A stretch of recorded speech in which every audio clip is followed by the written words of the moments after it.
All right. How's it going, guys? Brandon Troy here, host and co-creator of Movers and Shakers Unlimited.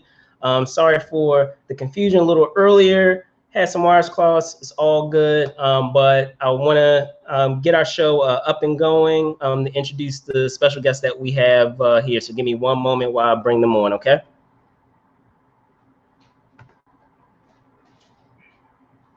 All right. So without further ado, I want to welcome Barry Duffield on. What's going on, man? How you doing? Yeah, I'm doing good, buddy. Does this mean I have to put my pants on now? Absolutely, sir. Absolutely. You know those newsreaders, they get there in their suit jacket, but underneath it all, they got no pants. They're wearing thongs or they're wearing slippers or something. That's exactly what I'm doing right now. Freeborn. So that is a perfect start. Thank you so much again for coming on the show. Really do appreciate it. So just to get started, as you know, for all of those folks that are out there, I'm a huge fan of Starz Spartacus show. However, you know, Barry, I know even outside of that, there's so much more in terms of your career, of what you have done with writing, with what you've done with producing as well. So I want to be able to touch on all those things. So before we get to each of those pieces, can you tell me a little bit about how that career started with acting? Because from what I understand and doing some research, it commenced in like the late '80s, correct? Yeah, I got my first TV commercial in the late 80s, but it started way before that for me. I used to live in a little mining town in the Northern Territory in the top of Australia where anything and everything in the world that'll kill you, it's in that one place. We got crocodiles, 9 of the deadliest rider snakes in the world, spiders that'll kill you. It'll look with 30 feet from 30 feet.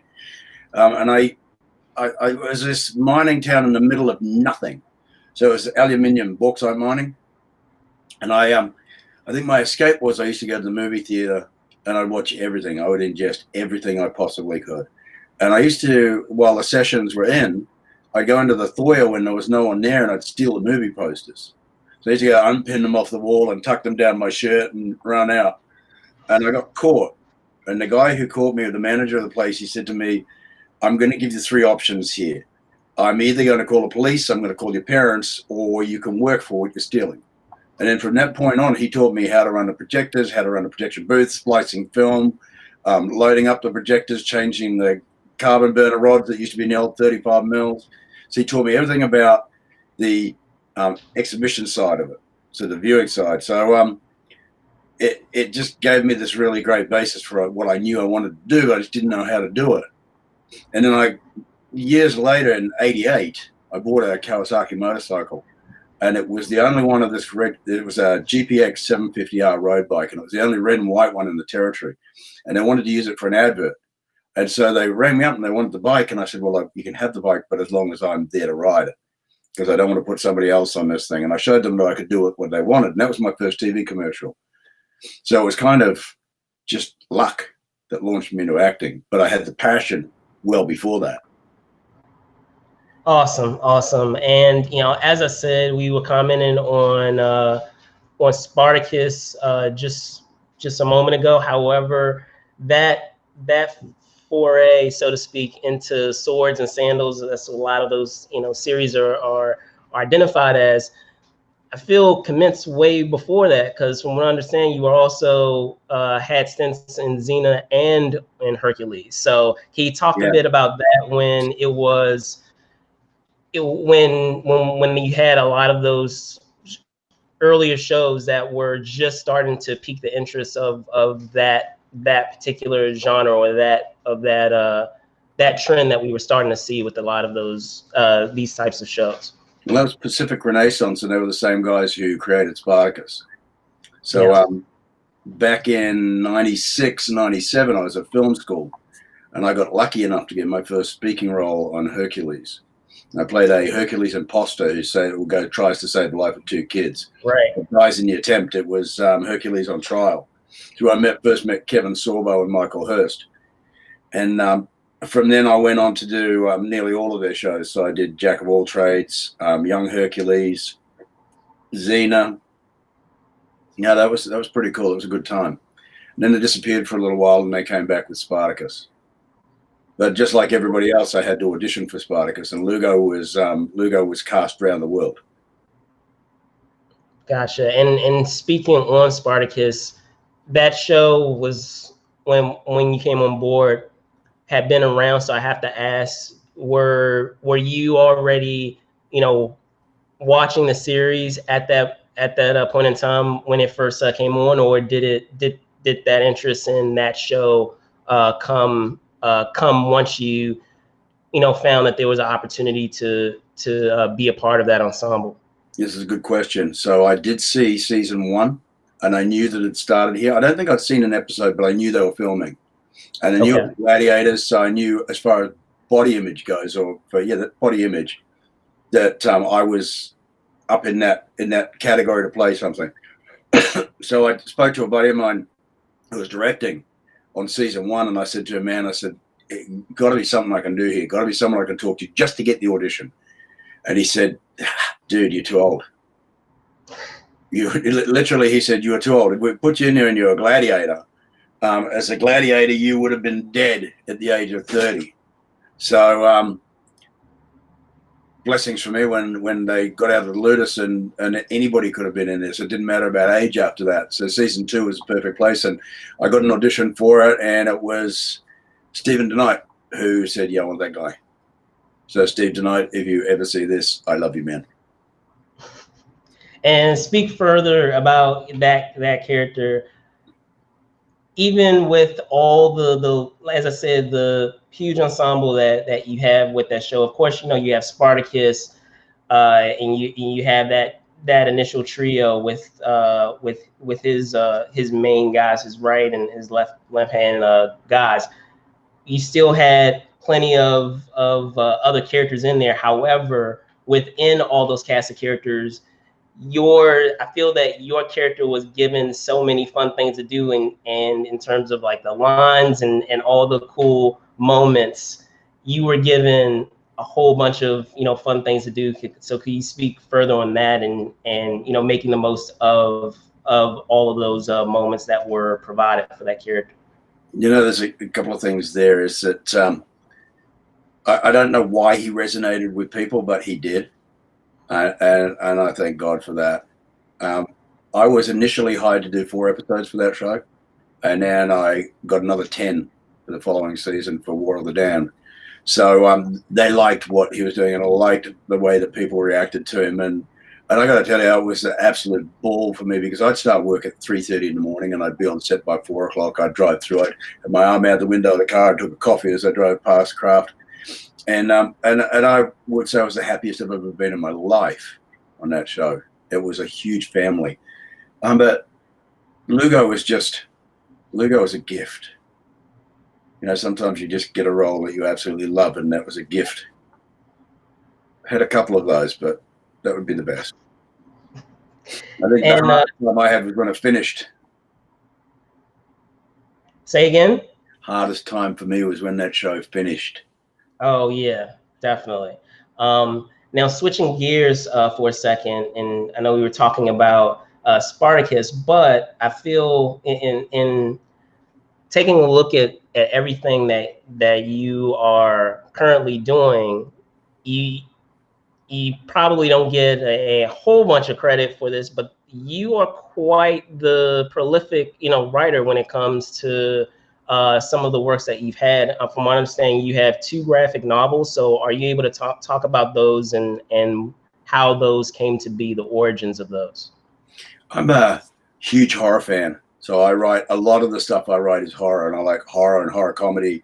I like to blend genres. So I wouldn't necessarily just go for something that's drama. I like something that's maybe action drama or horror comedy, or something that's different. So I'll blend genres together and just twist them up.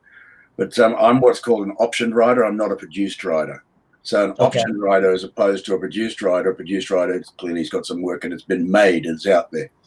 I'm optioned, which means I've sold scripts to studios, but they haven't managed to raise the financing for one reason or another to get them made. So, which is like 95% of most screenwriters. But I've placed in some of the biggest contests in the world. My graphic novels are 5 stars with a bullet on Amazon right now. And one of them is a World War II werewolf story. So I'm a huge fan of creature feature. But I love the werewolf. For some reason, the werewolf just resonates with me.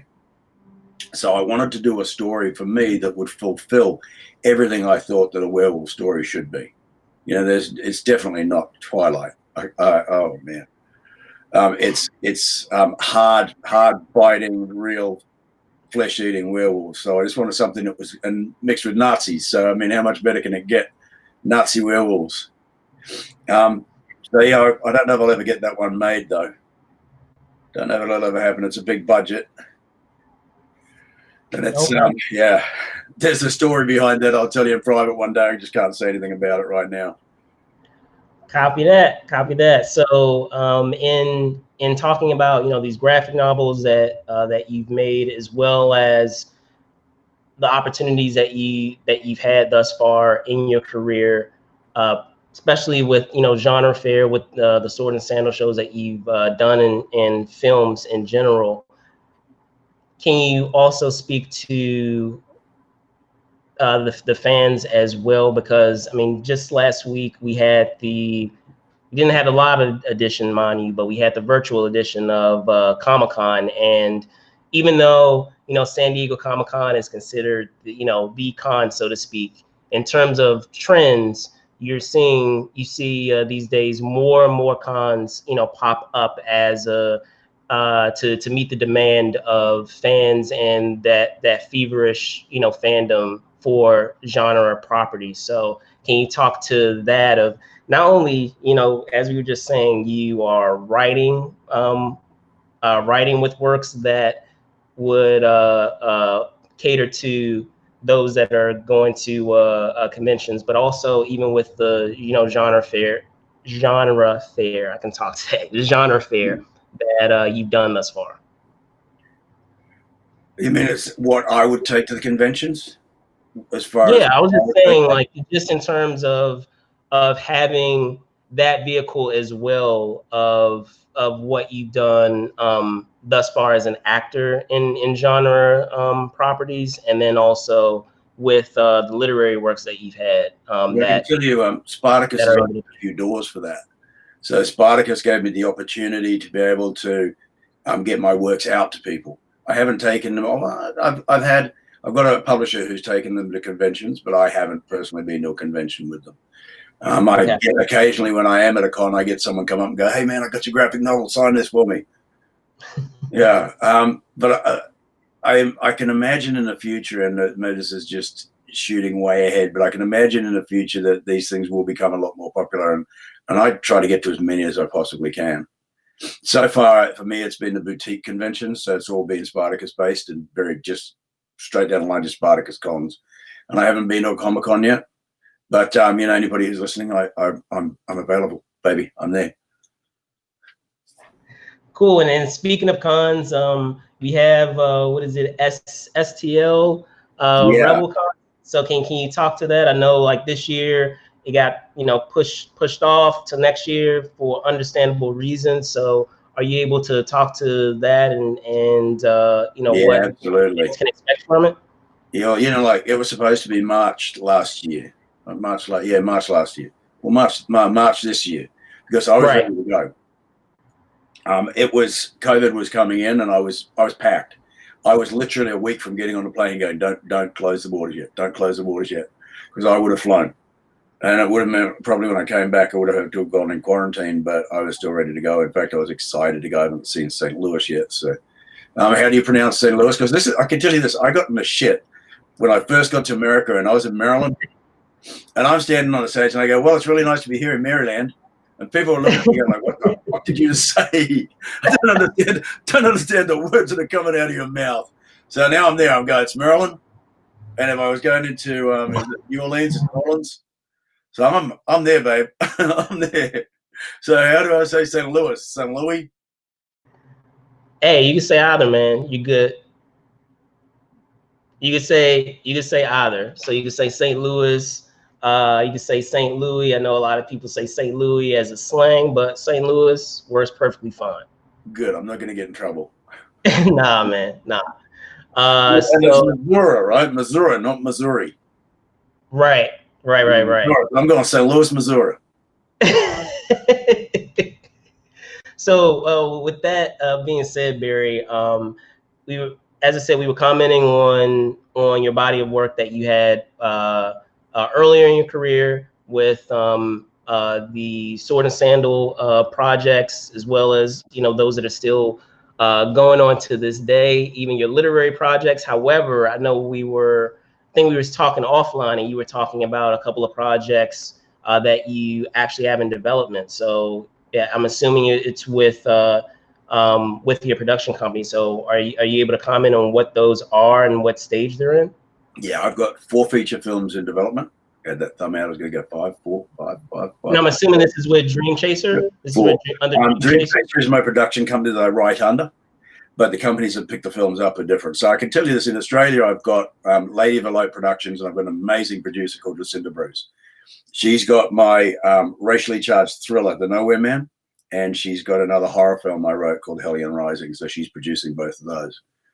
Here I've got one called Local Hero, and Local Hero is interesting. I'll tell you why in a minute.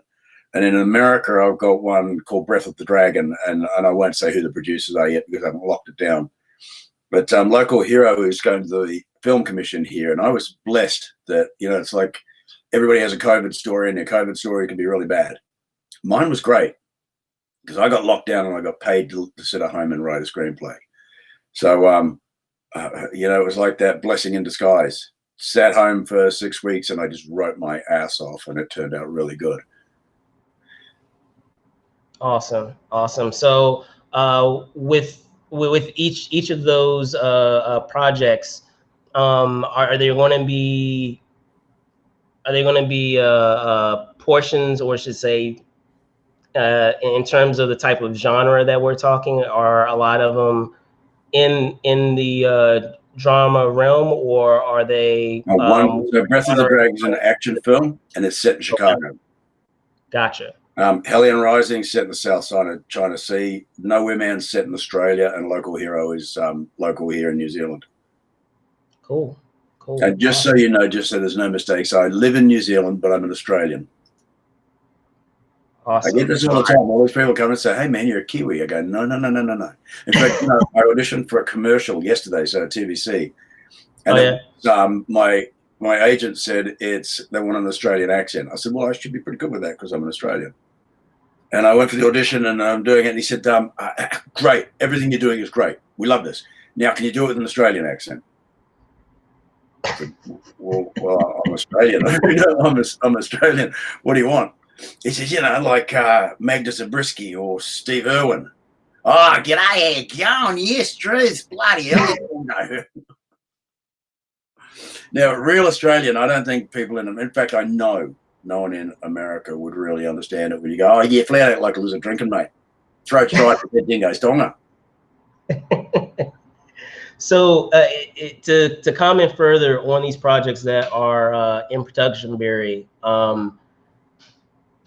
with everything that's going, obviously, in with social distancing and all of that, I know you were saying that with writing the screenplay that you were fortunate to be able to do that in the comfort of your home, but in terms of prepping it to get it ready to get on set, how have those transitions been in terms of either making the preparation of getting on set, or dealing with the logistics that are necessary? Yeah, so we'd be on The Nowhere Man, we'd be going into pre-prod sometime soon. But because Victoria's shut down, and that's where the story starts, and also where my producer lives, Victoria's shut down completely. No one gets in or out. So we had put off until next year, sometime March, April. Gotcha. As far as here goes, in New Zealand, we're open 24/7. And they've got, it's Cowboy Bebop shooting here right now. 2 Avatar sequels shooting here right now. Yep. Lord of the Rings, the TV series, is shooting here right now. and there's a couple of other bits and pieces. So people are coming in left, right, and center shooting films here. Crazy busy. That's awesome, awesome stuff. So Barry, I'm gonna cut it there, but I sincerely, really, I do appreciate you coming on and talking, Spartacus, talking, about the projects that you have in development. Before I let you go, can you tell folks where they can find you? If they find their graphic novels or find me? Find you. Well, they can go to www.dreamchaser-productions.com. That's where they'll find my website. Or I'm on Facebook. So I've got my fan page on Facebook. I'm on Twitter. I'm everywhere, man. I'm ubiquitous. Seemingly everywhere like God. So with that being said, guys, again, I want to thank Barry for coming on Movers and Shakers Unlimited for this edition of the show, talking about his body of work. You can find us on Facebook, obviously. You're watching it now live. However, you can also find us on Twitter at Move and Shake UNLTD. You can find us on Instagram at Movers Shakers Unlimited. You can find me, Brandon Troy ENT, on Twitter, and of course on Instagram at Brandon Troy _ENT. So with that being said, guys, thanks so much for watching this episode of Movers and Shakers Unlimited. Be safe out there, and see you soon. Thanks for having me, Brandon. Absolutely.